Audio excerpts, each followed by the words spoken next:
Chris Lawrence masayang nagpasalamat kay Katrina at sa anak na si Katie sa pag-alala sa kanya nang sumama ang kanyang pakiramdam.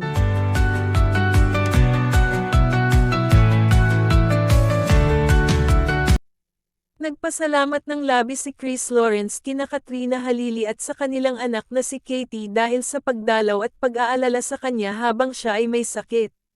Sa kanyang ibinahaging video, makikitang masaya si Chris habang ikinukwento ang ginawang pag-aasikaso ni Katrina sa kanya. Ipinakita rin niya ang mga dala nilang pampalakas upang agad siyang gumaling. Kabilang dito ang honey na sinasabing mabuti para sa lalamunan at katawan. May dala rin silang Katie Ball na nakatulong umano upang gamaan ang kanyang pakiramdam.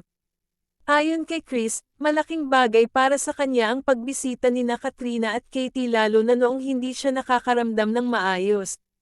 Makikita rin sa video ang kanyang tuwa at pasasalamat sa simpleng pero maalagang gesture ng mag-ina. Marami naman sa kanilang mga tagahanga ang kinilig at natuwa sa closeness ng kanilang pamilya. May ilan ding nagsabing kitang-kita ang pagmamahalan at pag-aalaga nila sa isa't isa sa kabila ng mga pinagdaanan noon.